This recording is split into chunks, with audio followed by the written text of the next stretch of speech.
ሰላም በድጋሚ ተገናኝተናል ክብራትና ክብራን ኢሳድስ ቤተሰቦቻችን እንግዲህ ቀጣዮቹ 48 ሰዓታት እጅግ በጣም ወሳኝ ይሆናሉ በጣም የሚገራርሙ ነገሮች እየሰማን ነው ያለነው እነዚህ 48 ሰዓታት የዓለም ታሪክ ይቀይራሉ በኢራንና በእስራኤል መካከል ያለው ግጭት ውድ ቤተሰቦቼ ነገሮቹን ለጥጦ አሁን ባሁኑ ሰዓት ላይ ፕሬዝዳንት ትራምፕ የሚናገሯቸው ነገሮች በተቀላላ ሁለት ምላስ ነው አንደኛው ፍጹም ሰላም ያስፈልጋል መረጋጋትና በወቅቱ ዲል ያስፈልጋል ይያሉ የጨከነ ዲል ይላሉ በሌላኛው ደግሞ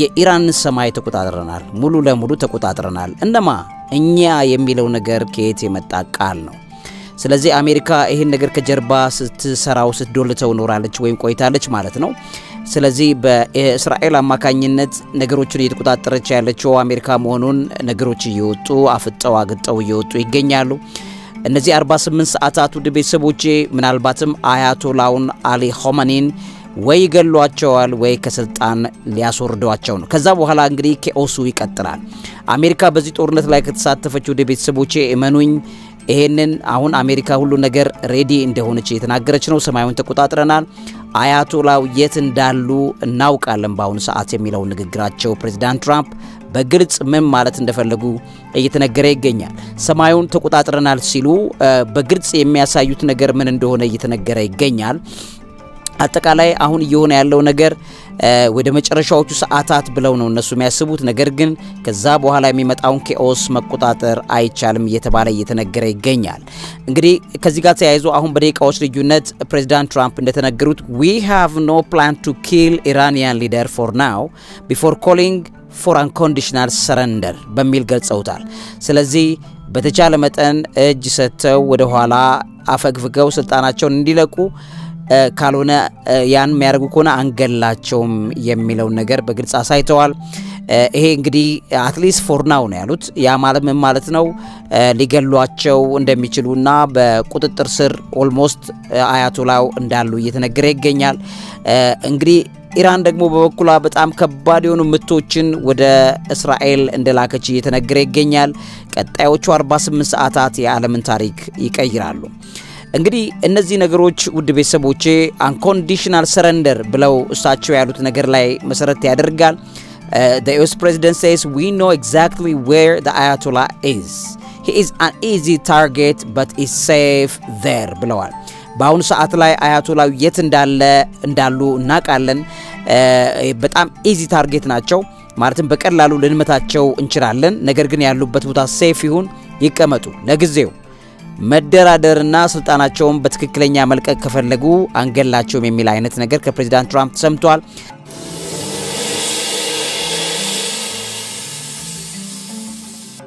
አስደንጋጭ ነገር ነው ይሄ ነገር እንግዲህ በኢራንና በእስራኤል መካከል ያለው ነገር እንደዚህ ይቋጨዋል ተብሎ አይተበቀም ምክንያቱም በፍጹም ኢራንን አሳልፎ ለመስጠት የማይፈልጉ ሀገራት እንዳሉ ይታወቃሉ ውስጥ ለውስጥ በቻይና በሩሲያ እንዲሁም ደግሞ በቱርክ አማካኝነት ከፕሬዝዳንት ትራምፕ ጋር አጭር የሆኑ ሐሳቦች እየተሰነዘሩ እንዳሉ እየሰማን እንገኛለን ነገሩ ተለጥጦ ወደ ሌላ ቦታ አቅጣጫ እንዳይሄድ አያቶላው ላይ ምንም አይነት እርምጃ መውሰድ እንዳይቻል እነዚህ ሀገራት እየሞገቱ ናቸው ተብሎ እየተነገረ ይገኛል እንግዲህ ባለፉት 5 ቀናት በኢራንን ከኢራን ጋር ጥቃት ተፈጽሞ በዛም የጀመረው ነገር በሁለቱም በኩል ላይ እሳት በእሳት ሆነዋል እየነደዱ ነው ያሉት Iran warns people in Tel Aviv and Haifa to evacuate አሁን ደግሞ እየሰማን ያለ ነው ስለዚህ እስከዚህ ድረስ ነገሮች ተለጥተዋል አሁንም የኢራን ሚሳኤሎች ወደ እስራኤል አቅጣጫ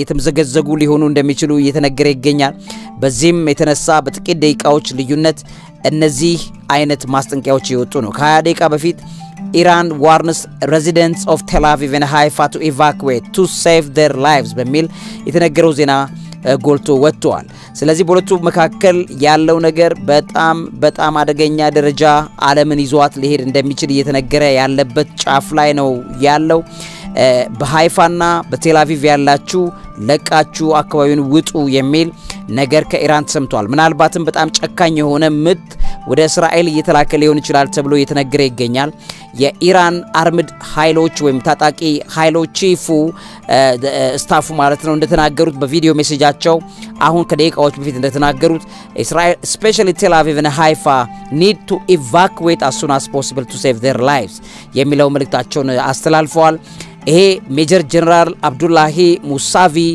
እንደተናገሩት operations carried out so far have been a warning for deterrence እስከዛሬ ያደረግናቸው ነገሮች deterrence እንደ ማስጠንቀቂያ ነው አሁን ግን punitive operation እንጀምራለን ብለዋል እጅግ በጣም ጨካኝ ከቅጣት ጋር የተያዘ ዘመቻ አሁን ምን ጀምርበት ነው ብለዋል will be carried out soon በቀላሉ በጥቂት ደቂቃዎች በዚህ ሰዓት ላይ ይከናወናሉ ተብሏል የሀገሪቱ የእስራኤል አጠቃላይ ሚዲያዎች ሰማዩ በተቀላላ በሳይረን እንዳለ እየሰማን እንገኛለን ይሄ እንግዲህ የመጨረሻው የሞት ሽረት ትግል ከኢራኖቹ መሪዎች ሊደረግ ይችላል ተብሎ እየተጠበቀ ይገኛል although Iranian attacks have killed at least 24 Israelis since Friday most Iranian missiles have been stopped by Israel's air defense system የተባለ የተነገረ ይገኛል እስከ 24 የሚጠጉ ሰዎችን ከባለፈው አርብ ጀምሮ ቢገሉም የኢራን ሚሳኤሎች አብዛኛዎቹ በሰማይ ላይ እንዲኮላሹ ተደርገዋል ተብሎ የተነገረ ነው አሁን ግን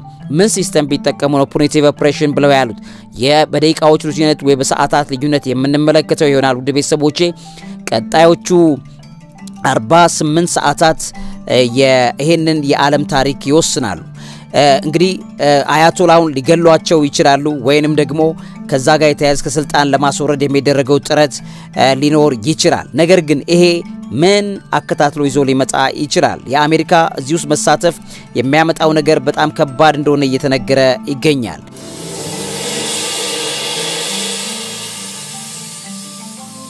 እንግዲህ ይሄ ባለበት ሁኔታ ውድ ቤተሰቦቼ ኢማኑኤል ማክሮን እና ፕሬዝዳንት ትራምፕ አልተስማሙም ኢማኑኤል ማክሮን ምንድነው ያሉት regime change in Iran would result in chaos በሚል በግልጽ ተናግረውታል የኢራን ውስጥ መንግስት እቀይራለሁ ብሎ ማሰብ በአካባቢው ላይ chaos ወይም ደግሞ በጣም ውጥንቅጥ ይዞ ይመጣል በሚል ፕሬዝዳንት ኢማኑኤል ማክሮን በግልጽ ተናግረውታል በጂ7 ሰሚት ላይ በካናዳ ማለት ነው ይሄንን በተመለከተ ዜናው ሲናገሩ he says it would be a big error for the regime change in Iran to be achieved through military means በወታደራዊ ኃይል አማካኝነት በኢራን መንግስትን መቀየር ትልቅ ስህተት ይሆናል በሚል በግልጽ ነግረውታል ሲናገርም regime change would bring chaos በኢራን ይሄንን መንግስት ቅየራ ለማድረግ የሚካሄድበት መንገድ chaos ወይም ደግሞ ጥንቅጥ ቀውስ ይዞ ይመጣል በሚል ኢማኑኤል ማክሮን በግልጽ ተናግረውታል እንደሚያምኑት ከሆነ ኢማኑኤል ማክሮን በጦርነት አይሆንም በሚል በግልጽ ተናግረውታል እንግዲህ he believes nations should come back to the negotiation table to discuss Iran's nuclear program ሚሻለው ወደ ጠረጴዛ መጥቶ በኢራን የኒውክሌር ፕሮግራም ላይ መደራደር ብቻ ነው ብለዋል ያንን ሲናገሩ ምናሉ I believe we need the United States of America to bring everyone back around the table አሜሪካ ሁሉንም ሰዎች ወደ ጠረጴዛ ልታመጣ ነው የሚገባት በሚል በግልጽ ተናግረዋል እንጂ ፕሬዝዳንት ትራምፕ እንደሚያስቡት መንግስትን በኃይል ቀይራለው በፍጹም የማይቻል chaos በአካባቢው ላይ ይዞ ይመጣል ምክንያቱም የኢራንን ጥቅም የሚመለከቱ ብዙ ሀገራት እንዳሉ ይታወቃል ወይም ኢራን ጥቅማቸው የሆነች እንደነ ቻይና እንደነ ሩሲያ ያሉት ዝም ብለው ሊመለከቱ አይችሉም የታጠቀ ኃይል እንደገና መልሰው ያስነሳሉ በአሜሪካዎቹ ላይ በእስራኤል ላይ ሌላ አማጺ የታጠቀ ቡድን ያስታጥቃሉ ይሄ ደግሞ አካባቢውን ወደ chaos ይዞት ይመጣል አሸባሪዎችን ይፈለቅቃል ልክ አሁን በሶሪያ ላይ በኢራቅ ላይ ረጅም ጊዜ እንደሆነው ነገር በተከላላ ሊከሰት እንደሚችል እየተነገረ የሚገኝበት ጊዜ ላይ ነው ያለ ነው እንግዲህ የአሜሪካ ስቴት ዲፓርትመንቱም we can take Trump's word for his word በሚል ተናግሯል ትራምፕ የተናገረው ለራሱ ነው በሚል ያልተቀበሉ መሆናቸውን በደንብ አርገው የአሜሪካ ስቴት ዲፓርትመንት ስፖክስፐርሰን ታሚ ብሩስ የተናገሩት የትራምፕ ኮሜንት የራሳቸው ኮሜንት ነው በሚል ተናግረዋል we can take his or Trump's word for his word ብሩስ ነው የተናገሩት but I am not going to speculate in a larger sense on what that would mean ምን ማለታቸው እንደሆነ ስፔኩሌት ላረግ አልችልም ምክንያቱም በተለይ የአያቶላው ላይ የተናገሩት ሰረንደር ማድረግ የሚናገሩት ነገር በተቀላላ የበቃላቸው ይወሰድልኝ በማለት ስፖክስ ፐርሰኑ በግልጽ ተናግረውታል ማለት ነው። ስለዚህ ፕሬዚዳንት ትራምፕን እንግዲህ የሚቃወሙ አሜሪካውያን ቁጥር በእጅጉ ጨምሯል በተለይ ፖለቲከኞቹ ማለት ነው። ሌላኛው በሰማነው ዜና እስራኤል faces threats on many fronts በሚል IDF ተናግሯል። እስራኤል በብዙ አቅጣጫ ከፍተኛ የሆነ ብዙ ፍሮንቶች ፍሪት አለባት ወይም ደግሞ ብዙ ሊከፈት የሚችል ግንባር አለባት በሚል በግልጽ ተናግረዋል። እንግዲህ በጣም ብዙ ነገሮች ነው የተነገሩ ያሉት። በቴህራን አዳዲስ ፍንዳታዎች ሰምተዋል። እስራኤል ዘልቃ ገብታ ብዙ ድብደባ ፈጽማለች ዛሬ ከሰዓታቱና ከደቂቃዎች በፊት። ይሄን በተመለከተም ደግሞ ሁሉን ነገር መስመር ማስያዝ የሚቻለው በከፍተኛ ደረጃ በጠረጴዛ ዙሪያ በሚደረግ ድርድር እንጂ ፕሬዚዳንት ትራምፕ እንደሚሉት no plan to kill Iranian leader for now before calling for unconditional surrender እንዳሉት አይደለም። unconditional surrender ካደረጉ ብቻ ነው ማንገላቸው የሚለው አካሄድ ትክክለኛ እንዳልሆነ እየተነገረ ይገኛል። ፕሬዚዳንት ትራምፕ ሌላ የጦርነት ግንባር በመካከለኛው ምስራቅ ለመክፈት እየተጣደፉ መሆኑን እየሰማን እንገኛለን።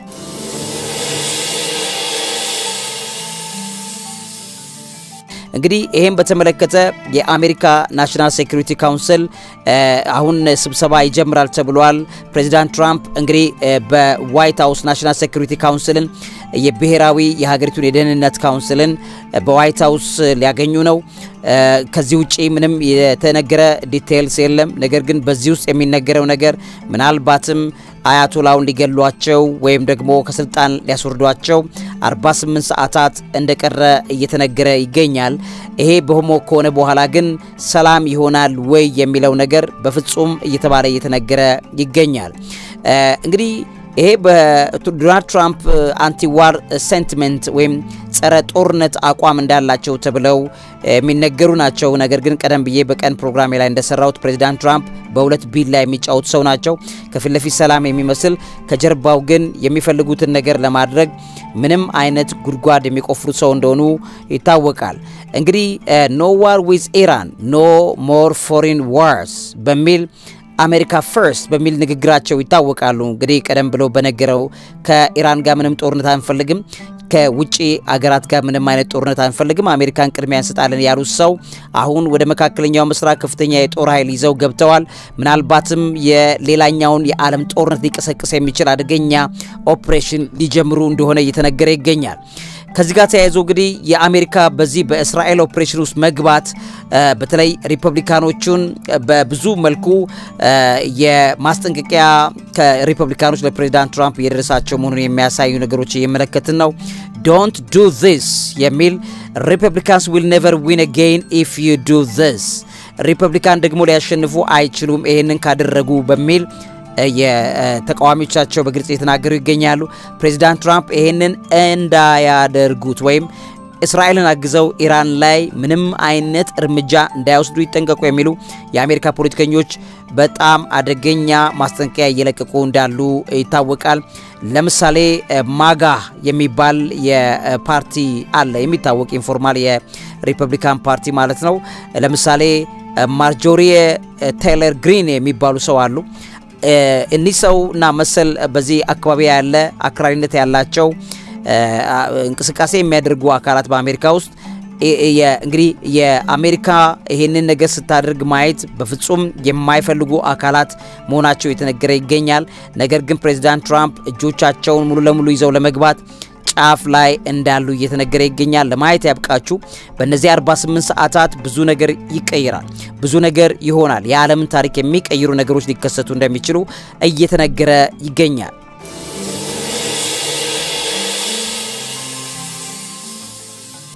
እንግዲህ ትራምፕ የኢራንን ሰማይ ሙሉ ለሙሉ ተቆጣጥረናል የሚለው ከፍተኛ መሪው አይገደሉም ግን ተቆጣጥረዋል ምን ማለት ነው የሚለው ነገር በከፍተኛ ደረጃ በአለም ላይ ድንጋጤ ፈጥሯል። ስለዚህ ቀጣይ እቅዳቸው ምን እንደሆነና ከመጀመሪያ ጀምሮ ይሄ ቅንብር የእርሳቸው መሆኑን እየተነገረ ይገኛል። ፕሬዚዳንት ትራምፕ አስተያየቱን የሰጡት እንግዲህ አሜሪካ በእስራኤልና በኢራን መካከል ያለውን ጦርነት አምስተኛ ቀን በገባበት አካባቢ ወታደራዊ አሻራዋን ልታስፋፋ እንደምትችል በሚነገርበት በዚህ ሰዓት ላይ ነው። የዩናይትድ ስቴትስ ፕሬዚዳንት ዶናልድ ትራምፕ እንግዲህ ዛሬ ማክሰኞ እንዳሉት ዩናይትድ ስቴትስ አሁን በኢራን ላይ ሰማይ ሙሉ ለሙሉ ተቆጣጥራለች የሚለው ንግግራቸውን ለቀዋል። የኢራን ጥሩ የሰማይ መከታተያዎችና ሌሎች የመከላከያ መሳሪያዎችን ከአሜሪካ የተጸነሰና የተመረተ ዕቃ ከሚሉት ጋር አነጻጽረው ተናግረዋል። ስለዚህ ሰማዩን እኛ ነን የተቆጣጠርነው የሚለው ማለት ነው። በአሜሪካ ወታደራዊ በላይነት ላይ ያለው የረጅም ጊዜ አጽንኦትን በማጉላት ከጎበዟ አሜሪካ የተሻለ ማንንም ምንም ማድረግ አይችልም የሚለው ንግግራቸውን ጽፈውታል ማለት ነው። nobody does it better than the good old USA በሚል ጽፈውታል። እንግዲህ ይሄ ምን ማለት ነው? ከኛ አታመልጡም የሚል ነው። እንደገና ሌላኛው ደግሞ እስራኤል አየሩን ተቆጣጣሪው ያለው ባለችበት በዛ ሰዓት ላይ አሁን ደግሞ አሜሪካ አየሩን ተቆጣጣራለች ማለት ምን ማለት ነው? የእስራኤል ጉዞ ወይም እስራኤል ያረጋች ያለችው የኛ ነው የሚለው አንድምታ እንዳለው ያሳያል። ፉክክሮች ይታያሉ እዚህ ላይ በፕሬዝዳንት ትራምፕ እና በኔታንያሁ መካከል። ነገር ግን እኛ ተቆጣጣረናል የሚለው ነገር ትልቁን ቦታ እንደሚይዝ የተነገረ ነው። እንግዲህ ትራምፕ በኢራንና በእስራኤል መካከል ያለው ውዝግብ የተባባሰ በመጣበት በዚህ ወቅት ላይ የአሜሪካ ኃይሎች እንደ እስራኤሎቹ ያሉ አጋሮችን በቅርብ የአየር ኦፕሬሽን ሲደግፉ የአሜሪካ ኃይሎች ይታያሉ። በሌላኛው ጽሁፍ ደግሞ ፕሬዝዳንት ትራምፕ ዩናይትድ ስቴትስ የኢራንን ከፍተኛ መሪ ለአሁኑ እንደማትገድል ነገር ግን ቴህራን ያለምንም ቅድመ ሁኔታ እጅ እንድትሰጥ የጠየቁ ሁኔታ ነው አሁን ሌላኛው የሚያወዛግበውና እጅግ በጣም ዓለም ላይ ድንጋጤ የፈጠረው። በተለይም ደግሞ በነ ቻይና በነ ሩሲያ መካከል ይሄ እንደቀላል የሚታይ እንዳልሆነ እየተነገረ ይገኛል። ከፍተኛ መሪ እየተባለ የሚጠሩት የት እንደተደበቁ በትክክል እናውቃለን። እሱ ቀጥታ ኢላማችን ናቸው ሰውየው። ስለዚህ እኛ ያንን በመግደል አናስብም፣ ነገር ግን ሰረንደር እንዲያደርጉ እጃቸውን እንዲሰጡ የሚል ንግግር አስቀምጠዋል። የእስራኤልና የኢራን ጦርነት ሲስፋፋ አሜሪካ ተዋጊ ጀቶችን ወደ መካከለኛው ምስራቅ ብዙ አቅርባለች። እስራኤል እንግዲህ ለኮሜኒ ያው የሳዳም ሁሴንን እጣ ፈንታ እንዳይደርሳቸው ነው ያስጠነቀቀች ያለችው።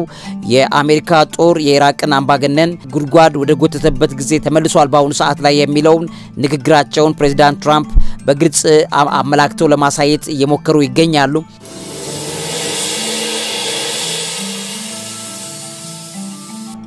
እንግዲህ ውድ ቤተሰቦቼ ቀደም ብለን በቀኑ ወሬዎች እንደሰማነው የሞሳድ ዋና መስሪያ ቤት በቴል አቪቭ ተመቷል የሚል ኢራን ይሄንን ጉዳይ አድርጌዋለሁ የሚል በዜና ለቃለች።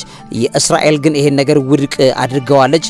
ይሄ የኢራን ጥቃት በቴል አቪቭ የሚገኘውን የሞሳድ ዋና መስሪያ ቤትን ጨምሮ በእስራኤል ውስጥ ስትራቴጂካዊ ቦታዎችን መቷል የሚለው ዜና ግን ዶሚኔት ያደረገ ይገኛል። እስራኤል ግን ይሄንን አስተባብላለች። የኢራን ጥቃት እንግዲህ በቴል አቪቭ የሚገኘው የሞሳድ ዋና መስሪያ ቤትና ወታደራዊ መረጃ ኮምፕሌክስን ወይም ደግሞ በጊሎት የሚገኘው ኤማን የተባለውን ጨምሮ በእስራኤል ውስጥ ባሉ ስትራቴጂክ ቦታዎች ላይ ነው ጥቃት የደረሰው ተብሏል። በኤንቲቪ ሊረጋገጥ የማይችል በማህበራዊ ሚዲያ ላይ የሚታዩ ምስሎች በእሳት የተቃጠሉ ህንጻዎችን ያሳያሉ። እንግዲህ ዛሬ ጠዋት የእስላማዊ አብዮት ጥበቃ ኮርፕስ ወይም IRGC የአየር ኃይሎች በጽዮናውያን አገዛዝ በእስራኤል TASS በሚባለው ጦር እንግዲህ አማንና የጽዮናውያን አገዛዝ ተግባራት ላይ በማቀድ ማዕከል የሆነውን ሞሳድ በቴል አቪቭ ውስጥ ማለት ነው በወታደራዊ መረጃ ማዕከል ላይ የእስራኤል ከፍተኛ የመከላከያ ስርዓቶችን አልፎ መተነዋል የሚለው የኢራናውያኑ ንግግር አሁን አየሩን ያጥለቀለቀ ሆኗል። እንግዲህ እዚህ ጋም ደግሞ የሞሳዱ ዋነኛ ሰው ተገለዋል እየተባለም እየተነገረ ይገኛል። እውነት ነው ወይ የሚለውን በቀናት ልዩነት ይታያል። ነገር ግን ይሄ ውስጥ ለውስጥ እስራኤል ያስተባበለችው ውስጥ ለውስጥ ግን በጣም ዘልቆ የገባውን ዜና በተመለከተ የዓለም ሚዲያ ግን ተቀባብሎታል ወይም ደግሞ እውነት እስኪመስል ድረስ ዘልቆ ሄዷል።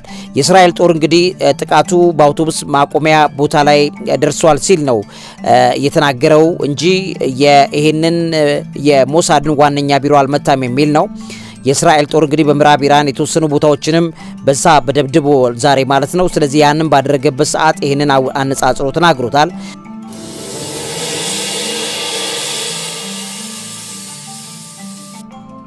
እንግዲህ ውድ ቤተሰቦቼ ከሰዓታት ልዩነት በኋላ የኢራን ሚሳኤሎች እስራኤል ላይ ከፍተኛ ውድመት ያደርሳሉ የተባሉ ሚሳኤሎች መለቀቃቸውን ሰምተናል። በእስራኤል እንዳለችው ሞር ኢራኒያን ሚሳይል ፋየርድ ተብሏል ከ13 ደቂቃዎች በፊት ማለት ነው። በጣም በርካታ ሚሳኤሎች ወደ እስራኤል አቅጣጫ ተለቀዋል ተብሎ እየተነገረ ይገኛል። እነዚህን እንግዲህ የሚያመጡትን ውጤት ቀጥለን ምናይ ይሆናል ማለት ነው። እንግዲህ ቸር ያሰማን የሚሆነው ነገር እየተከታተሉ ማየት ያስፈልጋል። The Israeli army says sirens have sounded in several areas after missile launched were detected from Iran. ከኢራን የተለቀቁ ሚሳኤሎች ወደ እስራኤል እየተጎደጎዱ እንደሚገኙ እየተነገረ ይገኛል። ከሰዓታት በኋላ ይሄን የምናይ ይሆናል ማለት ነው። ውድ ቤተሰቦቼ እንግዲህ የአሜሪካ ኮንግረስ ምክር ቤት እንግዲህ ሪኒውስ አርገውታል ተቃውሟቸውን another foreign war በሚል ገልጸውታል። በተለይ የቀኝ ክንፍ ዩኤስ ኮንግረስ ውመን ማርጆሪ ታይለር ግሪኔ እንደተናገሩት አሜሪካ ሌላ የጦርነት ግንባር ልትከፍት ነው፣ ይሄን ያደረጉ ያሉት ፕሬዝዳንት ትራምፕ ናቸው በሚል በተቃውሞ ሰምተናል። ነገሮችን እያየን የምንሄድ ይሆናል። ቀጣዮቹ 48 ሰዓታት በጣም ብዙ የዓለምን ታሪክ ይቀይራሉ። ውድ ቤተሰቦች እየተከታተልኩ ነግራቸዋለሁ። ለዚህ አእምሮ ምግብ አዘጋጅና አቅራቢ መምህርና ጋዜጠኛ ዐቢይ ይልማ ቸር ያሰማን። ጌታችን መድኃኒታችን ኢየሱስ ክርስቶስ የሰላም አለቃ ነው። ጌታችንን ዓለም ገፍትራ ካበቃች በኋላ ሰላም ልትሆን አትችልም። ነገር ግን አሁን ባለበት ሁኔታ ላይ ነገሮች እየሄዱ ያሉት ወደ ኬኦስ መሆኑን ግን እየተመለከትን ነው። እንንቃ፣ እንጸልይ። ያለነው በዘመን ፍጻሜ ውስጥ ነው። ይሄን ነገር በትክክል ላሳስባችሁ እወዳለሁ። ዕውቀት ታላቁ እግዚአብሔርን ታከብራለች። መምህርና ጋዜጠኛ ዐቢይ ይልማ።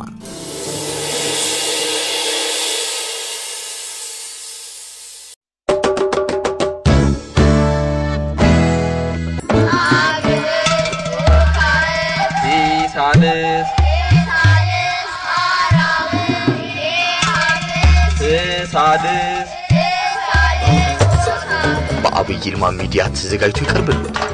ሳድስ